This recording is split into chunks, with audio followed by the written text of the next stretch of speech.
देवेंद्र फडणवीस हे भारतीय जनता पार्टीचे या राज्यातील सर्वोच्च नेते आहेत. ते सरकार बनवण्यातला पुढाकार घेणारं नेतृत्व आहे. उपमुख्यमंत्री राज्याचे आहेत आणि त्याच्यामुळे त्यांची भूमिका ही पक्षाची भूमिका, आमची भूमिका. कारण देश सर्वतोपरी मानणारा भारतीय जनता पार्टी आहे. आपल्याला कल्पना असेल की ज्या वेळेला अटल बिहारी वाजपेयी साहेबांनी पंतप्रधान पदाचा राजीनामा दिला त्यावेळचं भाषण आपल्या सगळ्यांना आठवत असेल की सरकारे आते है सरकारे जाती है, पक्ष बनता है बिगड़ता है, लेकिन देश रहना चाहिए. त्याच्यामुळे भारतीय जनता पार्टी ही सत्तेपेक्षा आपल्या विचारांना, सिद्धांतांना त्या ठिकाणी महत्त्व देणारा असा पक्ष आहे.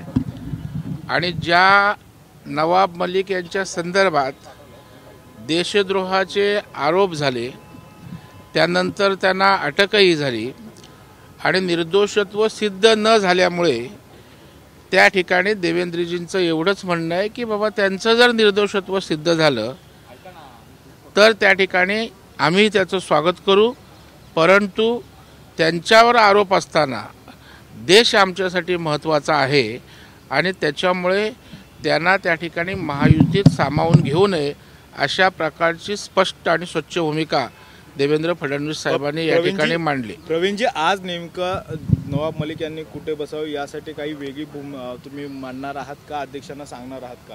कारण की ते येऊन सत्ताधारी बागांवर बसलेले आहेत. कुठे आज बसले होते ना, काल बसले होते म्हणूनच पत्र झालं. आज त्या ठिकाणी पक्षाच्या आमच्या बैठकीत त्या संदर्भात ठरेल, परंतु देवेंद्रजींनी भूमिका मांडली त्या अनुसरून जे जे करावं लागेल ते आम्ही करू. दुसरीकडे सत्तेत जर आपण पाहिलं तर शिवसेना आणि भाजप हे आता युतीत बसलेले आहेत. मात्र ठाण्यात प्रामुख्याने आपण पाहतोय की गणपत जे पाटील आहेत, आपले आमदार आहेत, त्यांच्या एकूण विधानांमुळे शिंदे विरुद्ध भाजप असा एक सामना किंवा शिवसेना विरुद्ध भाजप सामना पाहायला एक लक्षात घ्या, ज्या ठिकाणी 2-3 पक्षाचं सरकार असतं त्या ठिकाणी लोकल नेतृत्वामध्ये अशा प्रकारचे विसंवाद होत असतात. परंतु शिंदेसाहेब, फडणवीस साहेब एक आहेत, त्यांच्यात उत्तम समन्वय आहे. अशा प्रकारचे काही विसंवाद, काही कुरबुरी कुठल्या ठिकाणी असतील तर पक्ष नेतृत्व त्या ठिकाणी योग्य ती दखल घेऊन या ठिकाणी समन्वयातनं आमचा एकोपा एकी अबाधित राहील. मलिकांवरून जो काही पत्रप्रपंच फडणवीसांनी केला आहे, नेमका त्याचा अर्थ असा घ्यायचा का की कुठल्याही प्रकारे तडजोड होणार नाही?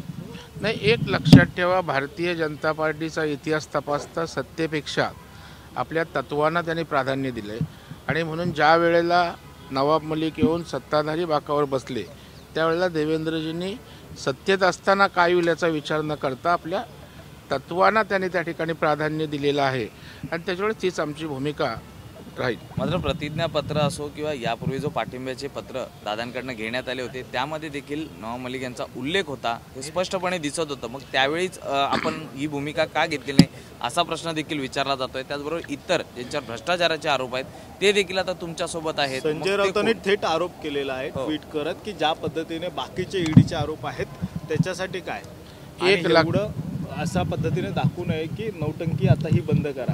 एक लक्षात ठेवा, प्रतिज्ञापत्रात काय लिहिलं तो त्यांच्या पक्षात ते एकत्रित असण्याचं ते पत्र होतं. संजय राऊतांचं गांभीर्यानं घ्यायची काहीच आवश्यकता नाही आहे. ते सकाळी उठलं की त्यांची पोपटपंची चालू होते आणि त्याच्यामुळं कुठल्याही नेत्याला त्या ठिकाणी भ्रष्टाचारात क्लीन चिट दिले, भारतीय जनताबरोबर सरकार बसवलं म्हणून वेगळं काही केलं आहे असं अजिबात आपण दाखवा, त्याची नक्कीच दखल त्या ठिकाणी घेतली जाईल. परंतु एखाद्याला एखाद्या विषयामध्ये देशद्रोहाचा आरोप केला आहे, जेलमध्ये जाऊन आलेत आणि मंत्रिमंडळात त्यांना का घेतला अशी विचारणा केल्यानंतर जर संजय राऊतांच्या पोटात दुखत असेल तर आपण कोणाचं समर्थन करत आहोत?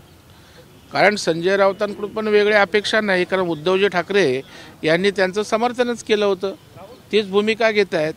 आणि अशा प्रकारचं राणा भीमदेवी थाटात बोलल्याशिवाय संजय राऊत कसले?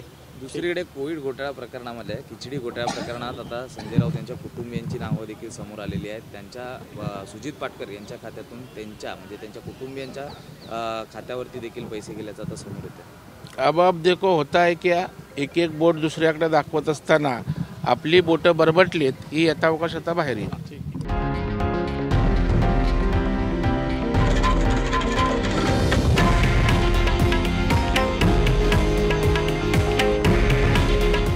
हे आहे देशातील नंबर 1 न्यूज नेटवर्क आणि आपण पाहत आहात TV9 मराठी. काळजी तुमची, हित महाराष्ट्राचं.